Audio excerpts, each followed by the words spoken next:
Guys, we've got a lot to cover in this video, so get yourselves buckled in. It's gonna be a wild ride. Let's do this. What is up, you guys? This is CometShredder.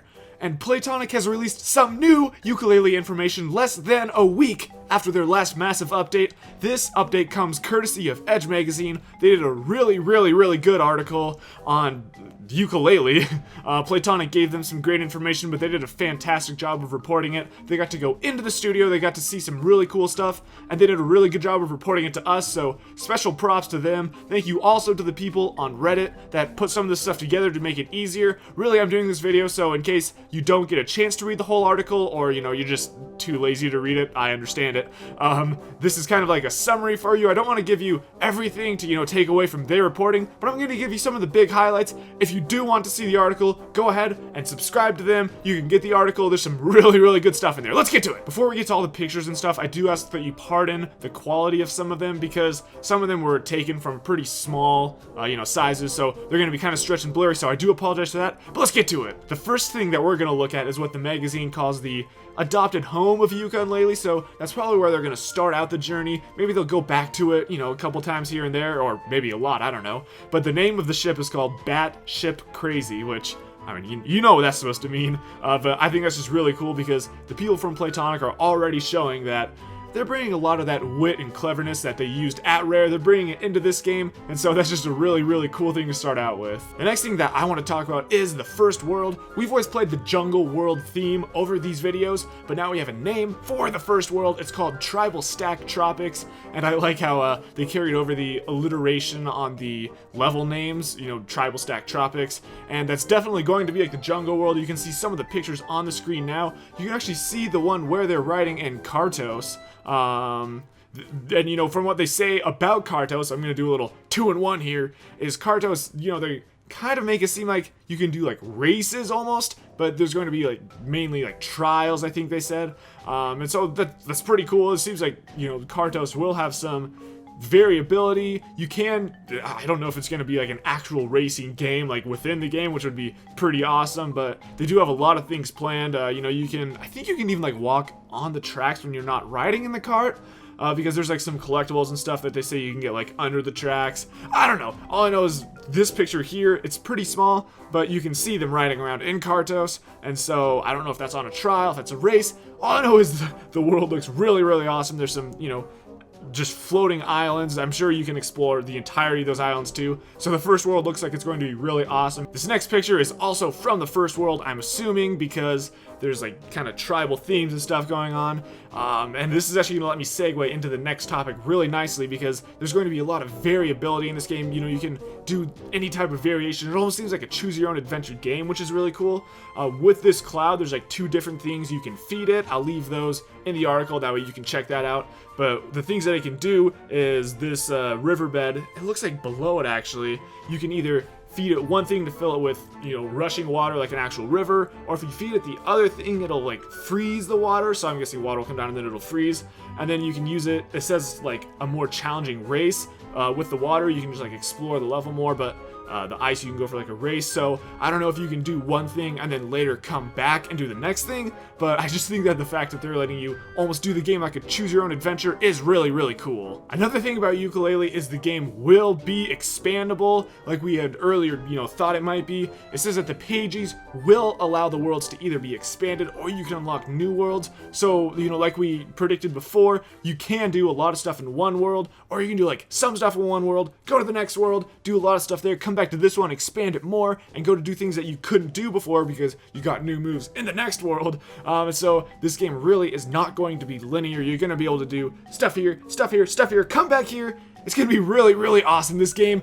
The hype is building. I'm hyped, you're hyped, we're all hyped. That's right. And on the note of things that you can collect, like pages, let's just jump into the collectibles section. So like they said before, the only meters you have to worry about are your health meter and your power meter, which is nice because in Banjo-Kazooie and Banjo-Tooie, there are a lot of meters like your gold feather meter, your flying feather meter, your egg meter. There's a lot of stuff like that you had to, keep track of, oh, I only have this many eggs, I can only fly for this much longer, I can only go invulnerable this much longer. But it says that the only meters you have to worry about are health and the power meter. It says that every other collectible will have some tangible effect. As we learned in the last update video, one of the collectibles will be quills, which you can find. There are 200 of them in each level. Yooka-Laylee have to find those, and they can bring those quills to Trouser, who will then teach them a new move in exchange for those quills. But what's also pretty cool is each time Yooka-Laylee unlock a new world, Trouser will teach them a new move for free. So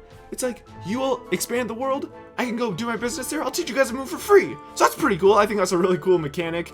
That way you don't have to do all of them in one level. You do get a small move reward for simply moving on in the game. While we're on the topic of moves, and some of the fan creation conglomeration videos that I release every couple Fridays or so, some of you guys had some great predictions. It looks like Laylee will definitely have something to do with sonar. It looks like Laylee will have like a sonar blast, which will then reveal things that weren't there before. Like the article says that Laylee's sonar blast will reveal like some platforms that Yooka-Laylee can hop to then to get to new areas that they couldn't access before. So that's pretty cool. And also, Yuka's like roll technique seems to be kind of like the I forget the exact name of it, but the move in Banjo-Kazooie where Kazooie walks and Banjo's upside down. The thing that lets you go up ramps, that's what this game will have. Yuka will roll and they can go up ramps. So that's pretty cool. They're keeping that move along. That's a move that I like to use a lot in Banjo-Kazooie. But, they're definitely doing a new twist on it.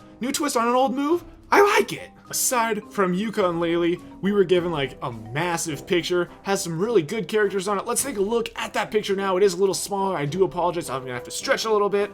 But as we can see, the number one person up in the top says an early concept for Bandit. Now, if you guys know more than me, feel free to call me out on it. I can't really tell if this is going to be a good guy or a bad guy, just from looking at Bandit. It looks like Bandit has some type of like lottery type thing, kind of like the slot machine on. So it looks like it could be a good guy, but you never know with the name Bandit. I guess I don't really know. The number 2 character, Lady Leap-A-Lot, one of the Knights of Ham-A-Lot.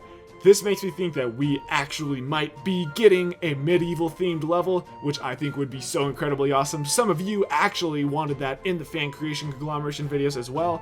So if you wanted those, we may very well be getting a medieval level. I think that's really awesome. Moving on to number 3, we actually get a transformation of Yooka-Laylee, which is pretty cool. This is like the bush transformation. It's just, the first time I saw it, like I almost like bust out laughing because it looks like pretty funny.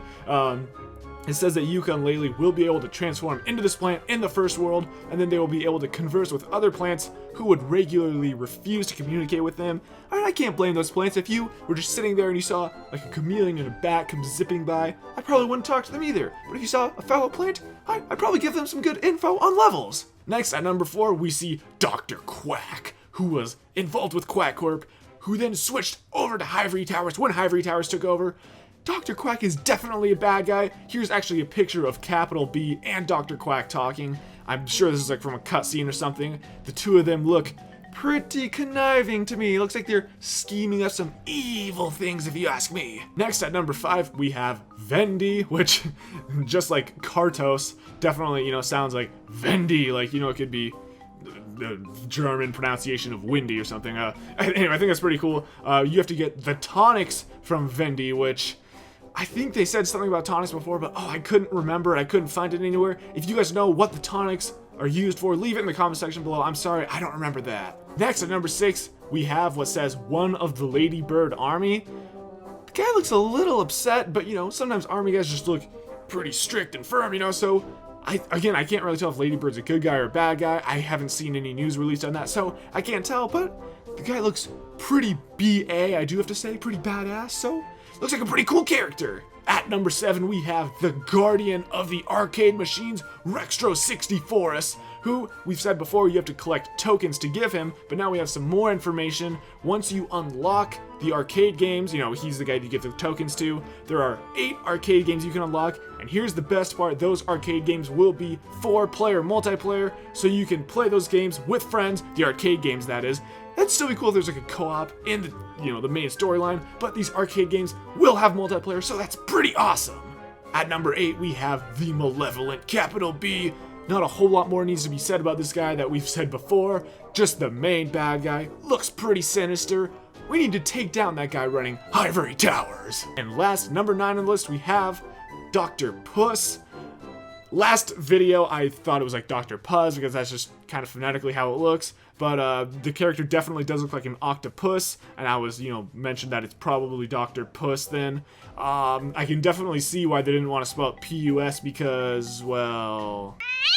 yeah, but that's just a pretty cool spelling for puss as well, I have to say. And Dr. Puss is the person that we've said before will be in charge of transformations. The person that designed Dr. Puss is the same person that designed Mumbo Jumbo from Banjo-Kazooie, so we know the character is going to be great for transformations. Last note on characters, not listed on this, but some more information on the Ghost Riders. Apparently, what we know of, I still think they're kind of like Jinjos, but they're going to be a little bit different. It says one in each level will hide from you, one will attack you, and one will run away and make you chase it. So, it kind of is like the Jinjos from Banjo-Kazooie, but there's a little twist on it, so I think that's really cool, kind of like collectible characters, but you do have to do a little extra work for them, it sounds like, so that's pretty awesome. Playtonic, sounds like you're doing a great job so far. I am more hyped than ever to play this game. You guys should consider releasing it as soon as possible so I can get to playing it. That's right. The second to last thing that I want to talk about is the replayability of the game. The article did mention that there's going to be a thing called the New Game Plus mode, which after you beat the main storyline, you can go into that, you restart the game, but with all of the moves already unlocked, and so you can do like a speed run, you can access areas a lot faster than you couldn't the first time, so it allows for, speedrunners to do their thing. I'd be even willing to do a speed run after the game if you guys want to see me do it after the regular game. Who knows, maybe we could set the world record on the CometShredder channel for like a couple days until someone does it faster.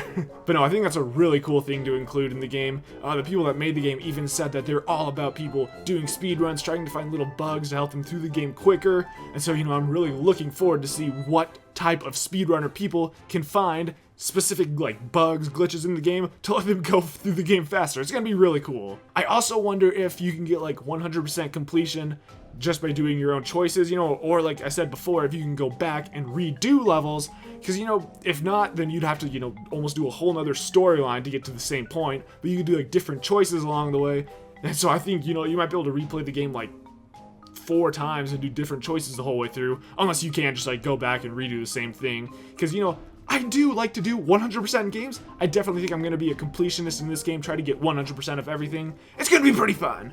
The last thing that I do want to talk about is the style of how the game looks. The people in the article did say that, even if you didn't know this game was made by the people that made Banjo-Kazooie, you'd know pretty quickly within like the first couple minutes of the game, just from like the way the style is laid out, so I think that's really cool. They did say again though that while they want it to remind you of Banjo-Kazooie, they don't want it to be a copy, so that really is what I'm looking for in the game. I want there to be that nostalgia factor, but I do want it to be a new game in its own, so I'm pretty excited for that. Another thing that the article said is that the dialogue harkens back to Banjo-Kazooie probably more than anything. You can see there's a picture on the screen now. This is what the dialogue will look like. It does look basically identical. I'm looking forward to all of the puns and stuff. You can see in the picture there is a pretty good, witty comment from Laylee that Kazooie definitely would have said as well. So I'm really looking forward to the dialogue. That's a big part of the game. It's going to make the game just that much better. But this game isn't going to be just a walk in the park. It does say that World 1 is pretty easy, kind of like, gets you lined back in for some good 3D platformers, but then World 2 completely changes it up on you. There's going to be some really difficult stuff there, which is the ice level that they've confirmed. There's a picture there. You're in a confrontation with looks like a skull kid? Skull boy? I don't know. Anyway, it looks like it's going to be a pretty tough time, but it's going to be a lot of fun. I'm really, really, really looking forward to playing this game. I guess you could say that since we've covered all the information so far, this is like a Yooka-Laylee hype channel. I'm the Yooka-Laylee hype man. Ah, that's right. But that is going to do it for this video. There's a lot of stuff covered here. There's even more in the article. I didn't want to take all of it. I do want to leave it for the people that did the work to actually get the information. So make sure to check out the article in Edge Magazine. But if you did like this summary video, make sure to take that like button, click it, and help shred it all the way down. And if you are new to the CometShredder channel, we like to do a lot of Yooka-Laylee hype here, so if you're new, I always put the subscribe button right up here. Take that subscribe button, click it, and you will help shred it all the way across. That's right, you'll become part of the community that is hyping Yooka-Laylee more than anyone. But thank you guys for watching this Yooka-Laylee information video. This has been CometShredder, and I'll see you next time.